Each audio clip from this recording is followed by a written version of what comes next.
Being an editor-in-chief in any magazine is really a difficult job because it means that you should know not only your market, but you should know yourself as well. In the name, it says editor. You're supposed to be editing. You're determining what goes in and what stays out, and what goes in at what time. When an editor-in-chief is effective, you will find that every single month, this magazine is a friend that you are familiar with. There's something very familiar about it. At the same time, 10 years from now, it will still be exactly the same, only different. Because it's still going after the same market, but a same market that has changed with the times.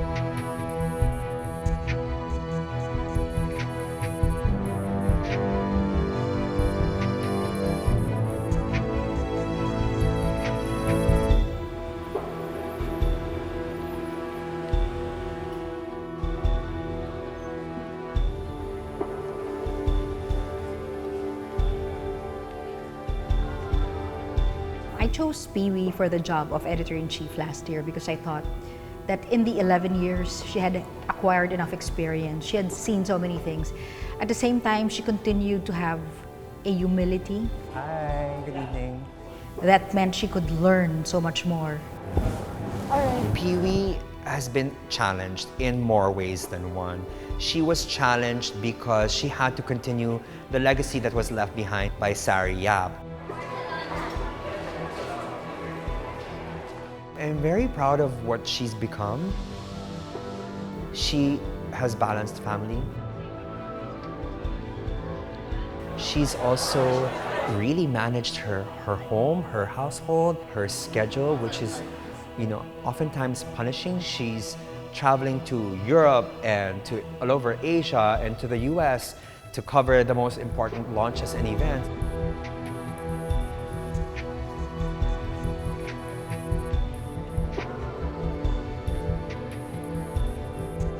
To be able to do that takes a lot of strength, takes a lot of patience.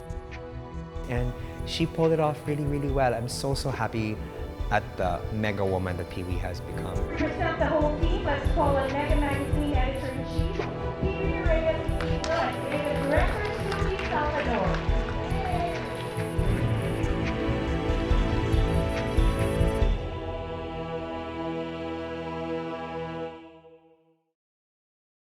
Okay, come on. Celine, let's go na to school. Chloe, come on na. Let's go na to school. Leave na your iPad, ha? Stop first, ha? This September marks my first year of officially becoming editor-in-chief of Mega Magazine. Come on. Of course, I would love to say that nothing has changed in my life, but I think I'll be in denial if I say that. My morning starts really early, so I could spend some time with my kids. It's so hard to manage having a career and, of course, having a family life. Okay, have fun at school today, ah? Sometimes I have to make sacrifices. Sometimes I have to prioritize things. See you later. Be a good girl, okay? Okay? At the end of the day, I really try to fulfill my duty as a mom, as a wife, and of course, as an editor-in-chief of a magazine. I guess I'm able to swing it or sometimes wing it because of the solid support that I have with the people I work with and of course my family. Hello, Sarah. Yes. How's everything there? I think that the Okay. Mega team is a unique team, even though they're all young. All right, we're on the way. They're very passionate about the work. Okay, see you in a bit. Okay, bye. They crave for experience. They're the ones who really work hard, produce the sections, and give the ideas. They're very hardworking.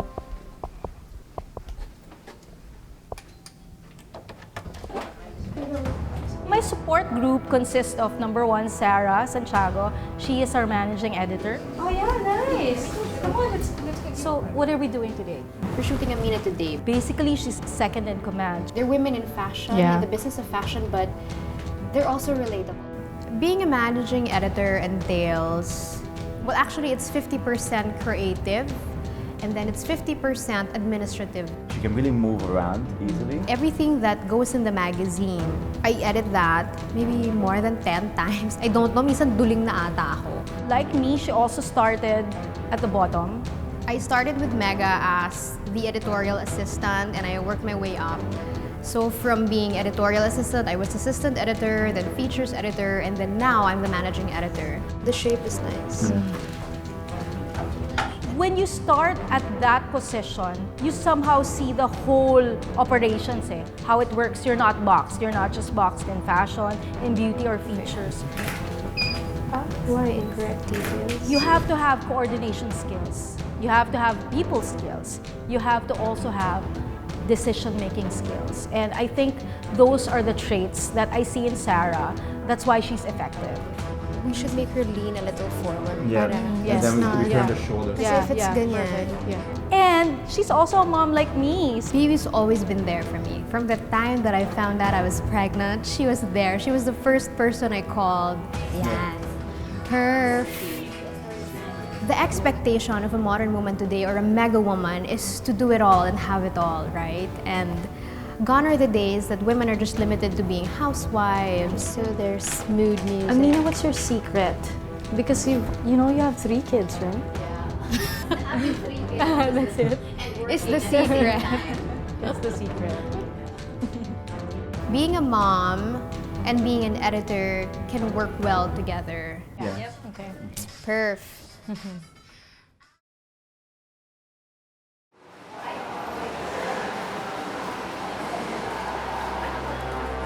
Besides being the creative director of Mega Magazine, I'm also the editor-in-chief of Mega Man Magazine. It was always a dream for me to create a men's fashion magazine. And then when the time was right, I approached Sari and said, Sari, I really want to do this. And she said yes. We kind of waited for this for a while. I calculated everything. I wanted to make sure that people understood that the magazine was for a man and not a boy. That's why we put cover stars like Jericho Rosales, like the world's biggest model, Sean O'Pride, Robin Padilla, Ian Veneracion. A Mega Man for me is someone who is forward, who is precise. He is an innovator, he's a visionary, and he's self-assured and self-aware, meaning he is stylish without being consumed by it. It's been a dream of mine to put Enchong D on the cover of Mega Man. He wears clothes so well.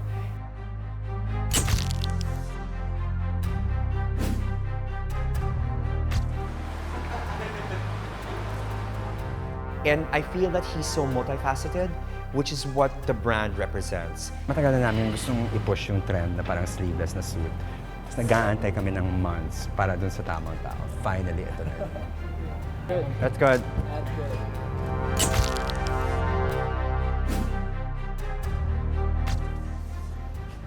He is an athlete, he is a celebrity, now he's even producing concerts and albums. And because I'm also the editor-in-chief of Mega Man, I completely understand the feelings, the pressure that Pee-wee is under to make her biggest issue to date. Center the face.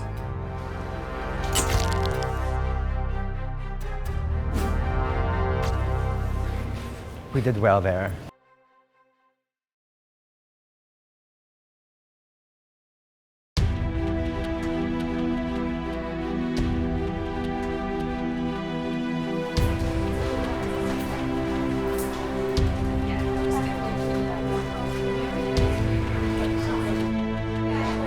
In the history of Mega, we've always featured women on the cover. We've featured Filipinas, Morenas, Chinitas. We've featured comedians. We've also featured Tyra Banks and other foreign celebrities, but we've never featured a man.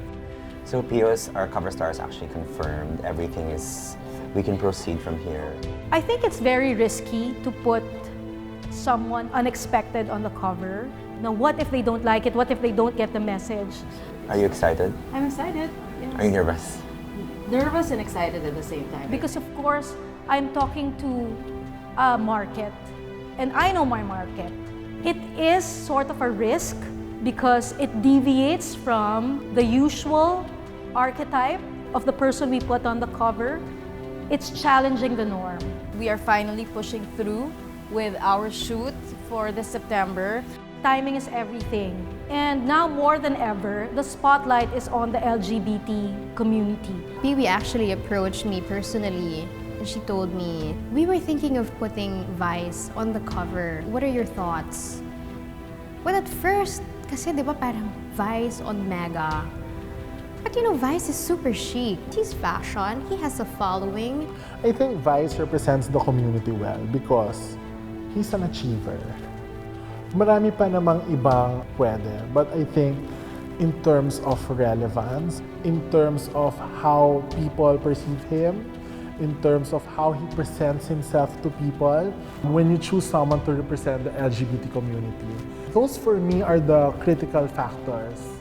And more importantly, ginawa niya yun by being himself. The LGBT community, they're no longer living in the margins. They are front and center. They are everywhere, and you can't avoid them. You can't avoid us. To put them on the sidelines to say that they don't belong on a fashion magazine, on the cover of a fashion magazine, is really an old way of thinking about things. So we're shooting in Japan, and our cover personality is Vice Ganda. This is a milestone. This is going to be iconic. This is going to go down in the history of not just Mega Magazine, but also of Philippine publishing, because a man dressed as a woman on a solo cover will happen for September 2015.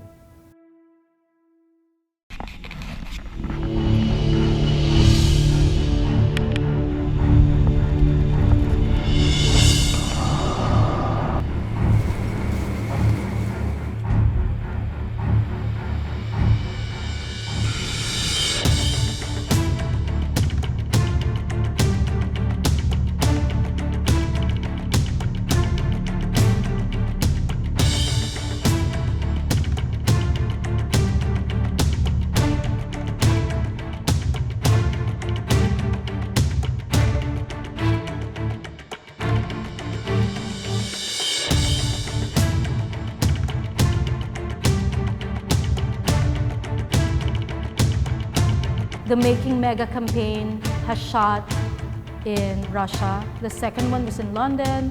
The third one was in South America. Fourth one was South Africa. And they would say, why Japan? It's so easy. Why not? Japan is a place also that people are interested to visit. And there are also a lot of unexplored destinations that we have yet to discover. There's a lot of beauty in that country. The moment we approached JAL, Japan Airlines, they were very receptive, they were very helpful. We were treated so well.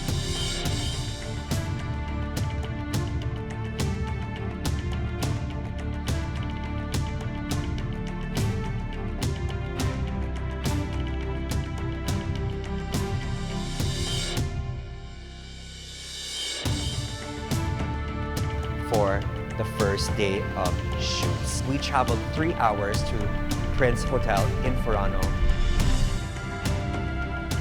Sapporo is in Hokkaido. It's in the northern part of Japan. It's near the mountain area, and Sapporo was a charming city.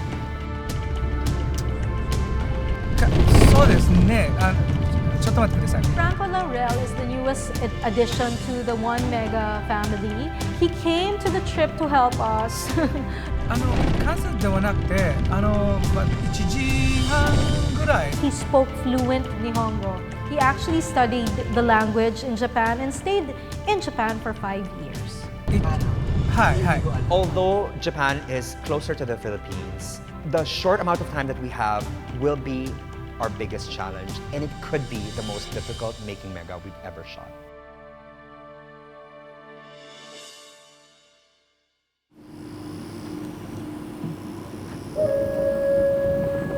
Kazeno is a place in Furano which is popular because of its garden.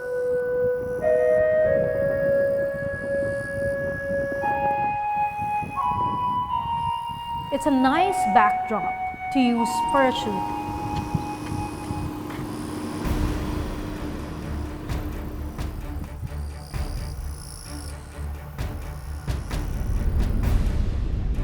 For making Mega the finale, we had to bring our best team yet. We commissioned 2 photographers. Paulo Pineda is one talented photographer. He comes from a wealthy background, and what we're really hiring him for is his taste. He is very sophisticated. He knows what luxury is. He knows what the standard should be.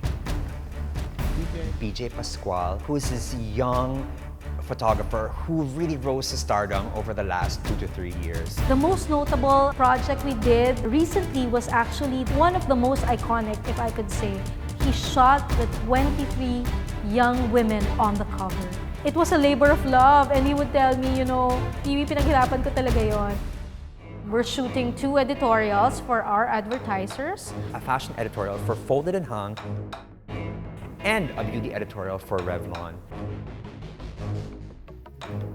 BJ Pascual and Pee-wee Reyes were shooting Revlon. Each year they partner with us for stories in Russia, in London, South America, in South Africa. We are helping them push lipsticks, eyeshadows, and foundation. It's always a joy when there is a repeat performance from a client, because that is the biggest indicator that we are doing something right. Just under the eye. Under the eye.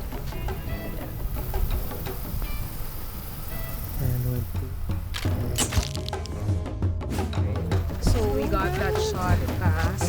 You didn't see the first one. Oh, I didn't see it. Si Ika. BJ Pascual comes from a different time compared to me and the rest of the team. So strict. Because of his age, he likes things that are modern. He comes from a place where imperfect is perfect. So you will see a lot of hair strands in his images. No step. No more. Everything is crisp. Moments that are just so breathtaking. Nice.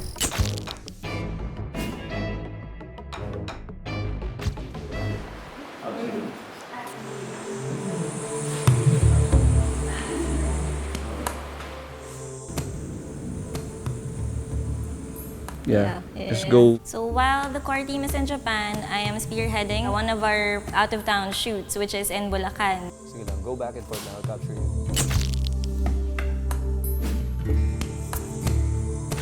Not too much. There you go. Let's do some camera, face Face camera. here. Chin down.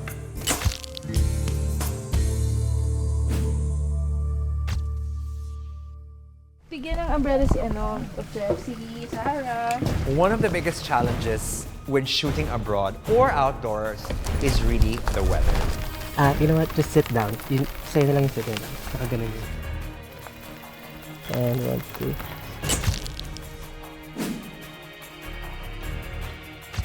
The all-star cast didn't mind. Ang social lang assistant ko, si Paolo.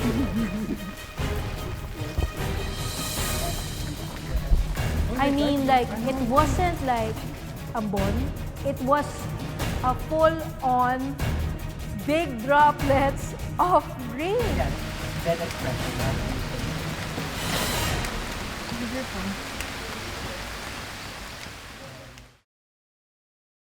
Okay, sorry. Kate, let's try one more.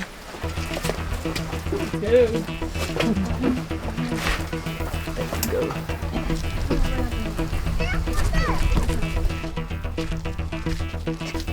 Wala nang July.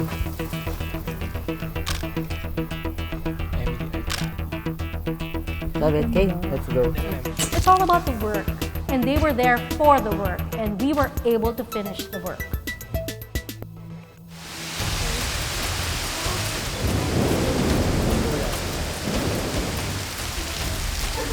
When it started to rain, I was thinking, I know that you need to be really good at troubleshooting. And on an on-location shoot, where it's an uncontrolled environment, your troubleshooting skills are really tested.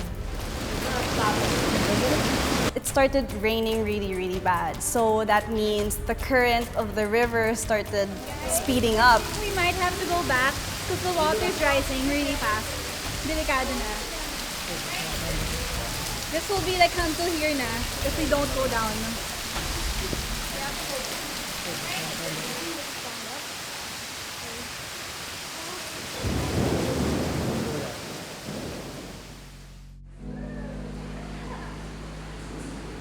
When we canceled the shoot because of the rain, we felt really disappointed.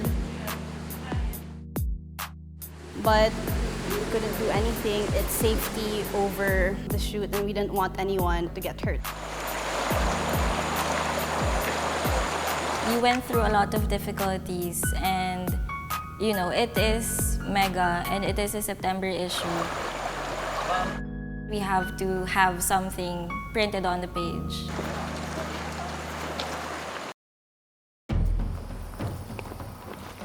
We thought Japan would be the perfect background for the collaboration between local retailer Folded and Hung x Mickey Mouse. It challenged us because Mickey Mouse is very young and it's very casual. The challenge is to make Mickey Mouse so chic that every mega woman would want to wear the Mickey Mouse collection. Yeah, that's nice if you're holding with one hand. The clothes were supposed to be in an area where there's a mix of structure and nature. But in Kazeno Park, it's all nature. I doubted the idea that it will work. I still think it's gonna work later. It's gonna work better. I knew deep inside that this would not work out. We had to think of other ways to make sure the communication was done correctly.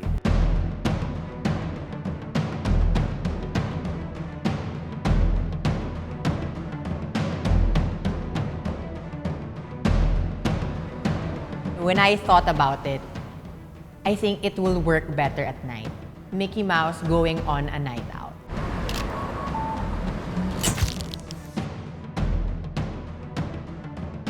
Just one hit. Okay. Where there was more personality on the walls, where there was more personality in the people walking. It's 10 o'clock, but hungry for dinner, but excited.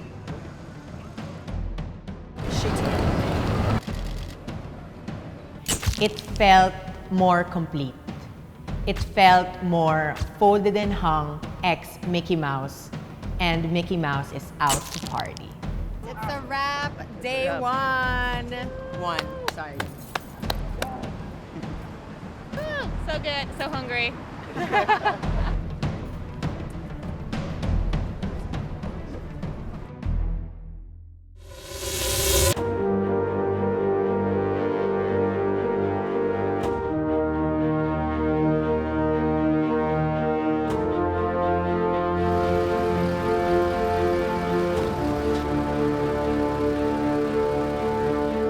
It's going to be an exciting day because, of course, if it's editorial driven, we can play with our creative side and there's really no limitations.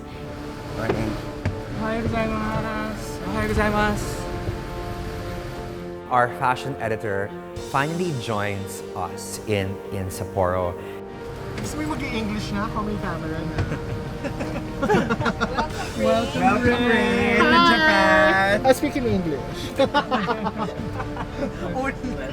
It came at a good time because day 2 was a day that we were going to shoot his stories. Tabi na lang tayo.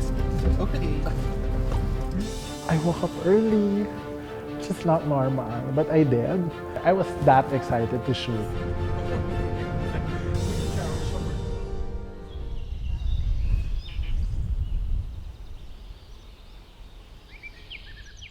When we got to the location, we arrived at this empty spot and we were trying to figure out where to go. We saw people running. It's a serious park with people running around. So we went to the front and Franco, who was such an amazing communicator, he told us that we actually had to roam the location by bike. So we did. I hope I don't fall off. This is what you call Sapporo adventure. Okay. This is what you call Traveling in style. Yeah. traveling. It's so chic. I'm bad at biking.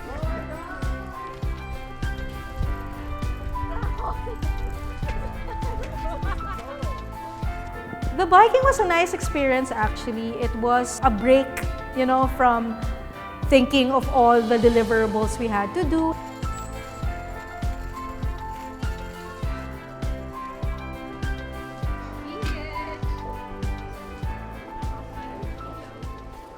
A fashion editorial for me is a fantasy. It's a version of a fantasy. You create a story, you create very good visuals, and that's what I needed because I'm so used to doing wearable looks. But for Mega, I was given the opportunity to do that. So I really took advantage of it.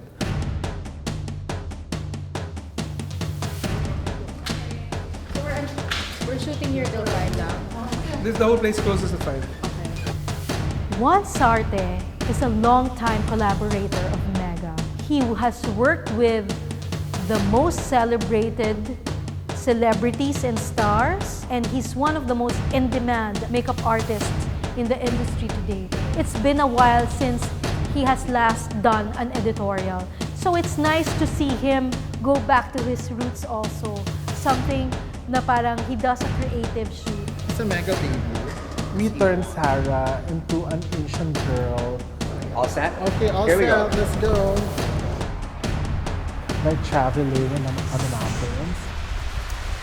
There. Love it.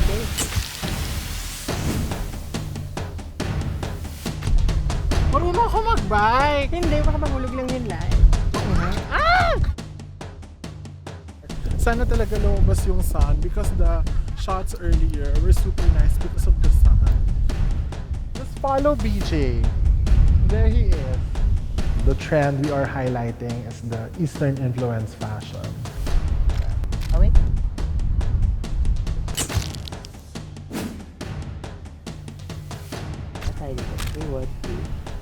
This is a challenge for me actually, and I think making Mega is the perfect venue for me to push it further.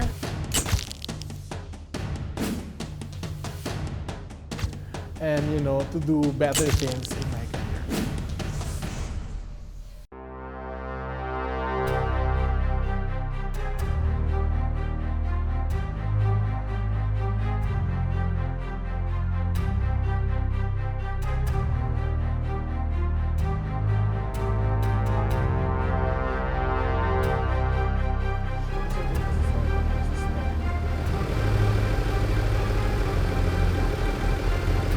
Normally, whenever we do Making Mega, we always shoot it anywhere from 8 to 10 days.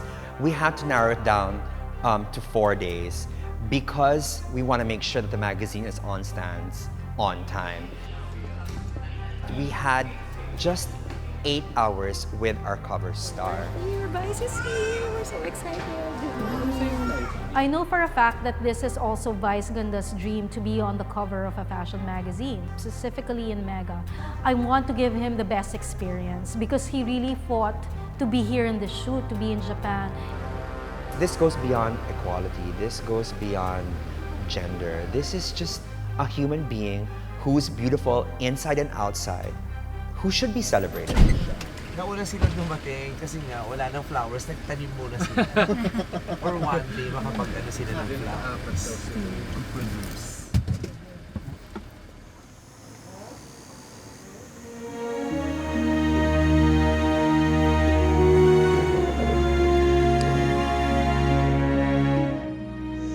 So where can we set up to do makeup and makeup is in here? When we got on set, we set up the makeup and holding area in this small hut for Juan Sarte and for Vice Ganda. With this job, you have to be responsible and make sure that all of your celebrities and the people that you feature look their best. But with Vice, Mike Randang, our director, actually asked if we can actually do BTS to document the process of the makeup. And politely, he was like saying, yeah, absolutely. He let our cameras roll. And for me, that is the biggest sign of confidence. To be able to show people how you look like and not hide it, pre-makeup, during makeup, and post-makeup is admirable. It's okay to use products that are available to make yourself look good so that you feel good. It's also okay to be raw and rely on what you have naturally to feel good. With the way we approached Vice in this shoot, we want to reimagine him as a woman. We wanted to touch on his fragile side, his feminine side. When Vice Ganda arrived, he brought together his resident hairstylist, Vern Rodriguez. Pee-wee and Rain, together with BJ Pascual, decided that they wanted to do a blonde hair. It was so shocking to me that I instructed the team to go with a darker wig.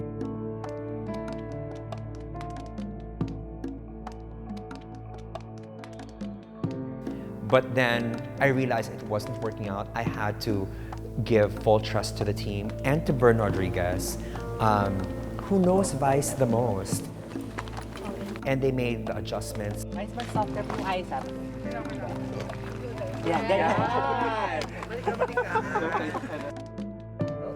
Good. Love it. Okay, 1, 2, 3, go. Nice, ganda. After viewing the shots, I was just so at peace. Sige, lakad ka lang para mukha namin yung trim. Softer, softer, softer. We were able to transform him in a tasteful manner, sophisticated, feminine, soft, as a mega woman. Love it. Ganda, Vice. Super. And Vice was really game. He's such a pleasant person to work 1, 2, 3, with. go. Nice.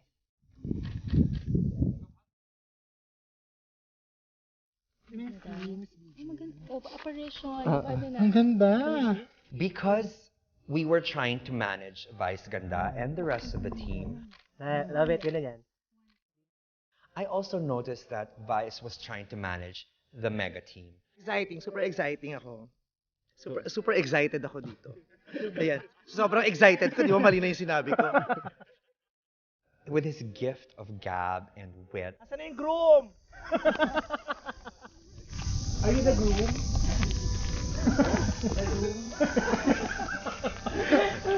he would constantly crack jokes Fierce, bro. to just lighten the mood. How do I look?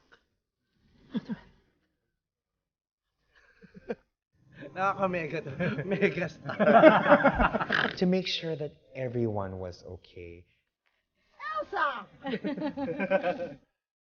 Pinatawag ko kayong lahat. Ano oras ba ang competition?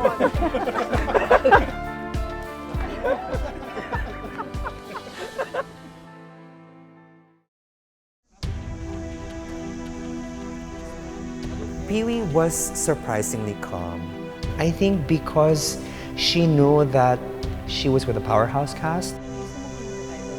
But at the same time, she knew that this cover would do well. The last year for her was the biggest preparation for a shoot like this. And for her to be so calm about it was a clear indication for me that she had already matured in her role as editor-in-chief. Want me to drive, Gibby? How's it going, Pee?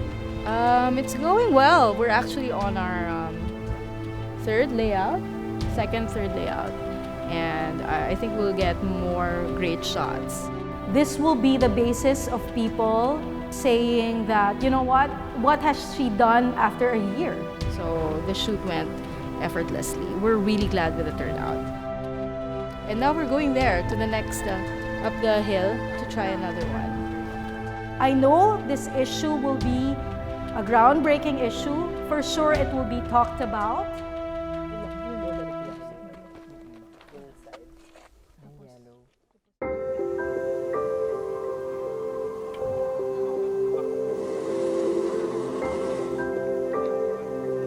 Aside from being a beauty queen, every gay dreams of becoming on the cover of a fashion magazine, just like Mega.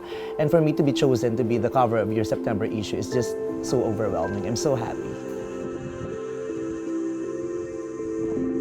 The real vice is chill lang. Hindi masyadong showbiz na arting-arte. Alam mo yun, sobrang chill lang ako. Sabi ko, yung showbiz career ko, sobrang blessed. And for now, I just want to inspire people as much as I can. 1, 2, 3, go.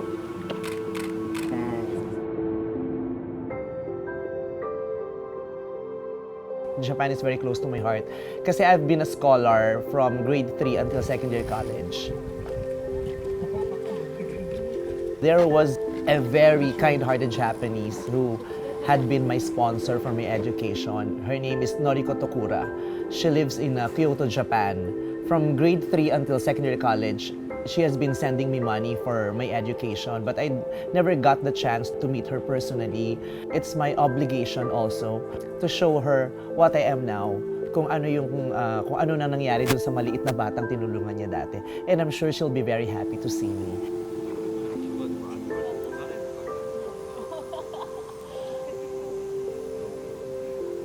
I had a very ordinary childhood. Lumaki ko sa isang lugar na hindi siya pang mayamang community, pero fun. Feeling ko nga laki nang na-contribute noon sa pagiging comedian ko, sa pagiging entertainer ko. Kasi ang dami kong materials na dinerive ko from my own personal experiences dun sa community kinalakihan ko sa Santa Cruz, Manila. My personal sense of style is really so random. It depends on my mood every single day. Sometimes I wake up wanting to look like so girly dun sa show namin. Minsan man gusto kong mukha akong lalaki. Minsan gusto kong mukha akong hip-hop. I want to look like K-pop, yung ganun. Depende. Kasi ang bilis ko ring mabore sa itsura ko. I don't really deal with negativity. I just let it pass. I want to be surrounded with so much positivity. And that is what I want to be affected by. Life is about happiness. If you listen to every word said about you, you will forget your own definition of yourself. I know my own definition of myself. I know what I want to do. I know the path I want to take. And I'm just happy doing all this right now. You know, I was just picked by God to be in this position, to be in this obligation, to represent and to touch a lot of people's lives. This chance is a big opportunity to inform people. There should be no limits, that being on the cover of a fashion magazine like Mega should not necessarily be a woman. It can be anyone who has the attitude regardless of their gender. I represent so many people coming from the LGBT community. This is the time. This is the time that we can conquer the world. This is the time that we can conquer fashion, TV, movie, recording, politics. You know, this is the time that our presence is acknowledged. And this is the moment that we can fully celebrate our being ourselves. Well, there are so many people who can really be against this. But the only thing you can do is just face the now. This is the now. You cannot deny it. We are the now.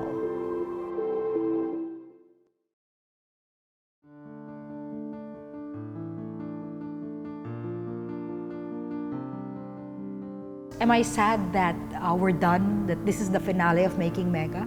I guess not at all, because I see this only as a start.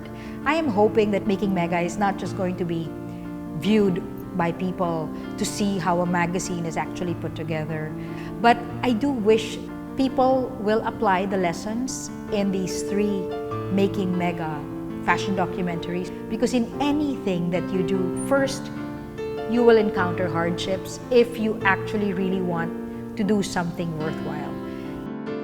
Number 2, you can't be successful alone. You need people, and you need to pick the best ones who actually want to go where you want to go. Lastly, of course, being a catalyst for change. At this particular time in the history of the world, even, the LGBT community has won a lot of battles. And I think we want to highlight that. Not just put a man on the cover dressed as a woman, but I think more than anything, it highlights the democracy and the freedom of choice that we all have. With this landmark issue, it really shows the freedom of the individual to be anything that he or she wants to be. And that's what we're celebrating.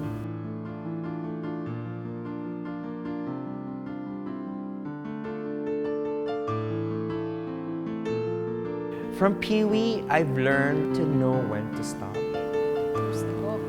Thank you, Jet. Thank you, Jet. Step back and let people do what they're supposed to. So you saw all of the layouts already. What I like about her is she gets people's respect We just changed the badge name. Actually, Rain requested. without her imposing it. Oh, this was the original. For someone to do that, you have to be special. And here is the folded and hung Yes. story that Jebby did I twice. remember we shot this in the flower field. Yeah. And then we decided to reshoot it at night. You can consult something as mundane as clothes Nice. Ganda. Yep. to something as personal as the acceptance of who I am as a person. Good job, Jeff. Miss Pee has influenced me greatly, and I'm thankful to have her as my boss, my mentor, and my second mother. So we'll look at Mega Man? Sure. I love the idea that she is more than just a boss. She taught me how to be mindful of the things that I should say, of the actions that I should do. So, Pius, this is the The one. shoot they did in Bulacan, where they got rained on. Oh my God, I heard that Yeah. shoot was so hard to do. She has taught me to be a stronger person and not to be afraid of asking questions. I'm very happy with this editorial. I want to thank her for giving me a voice and for pushing me to speak out, to pursue what I want. Are you Have happy? you chosen? I'm happy, nervous. I think what Pee-wee has to know, this team will follow her. Let's see how it turns out. Okay. We'll go to the ends of the earth with her because she's that kind of person. So these are our 3 cover options. For Pee-wee's 1-year anniversary, she's doing something very difficult. In the middle of the flowers and a darker version of the hair. I know we were a little nervous about the blonde when we were shooting in Farano, but I think it came out nice. Yeah. Filling Sari's shoes is also hard, given this responsibility, given this privilege. This is the first time a man on the cover. Yeah. And we also attempted to present him in a very feminine manner. I want her to be proud of me. I want her to say, oh, I made the right decision in choosing Pee-wee to head Mega. There's a little doubt and question. I question myself. She has actually come into her own. You can't do those things if you're fearful. You can only do those things if you really, truly understand what's happening in society. I think, regardless, it would be a cover that's different and unique. At the same time, you're confident because you're saying, I can change things. This is showing me that the magazine is in good hands. I think in 1 year, Pee-wee has become the editor that I've always wanted. Congratulations, everyone. This cover for September is quite a gamble. It's something different. It's very risky. So let's put this to bed. I know for a fact that some people won't like it. Some people will love it. Yes, we should. Yeah. Yes. But I'm sticking to our decision.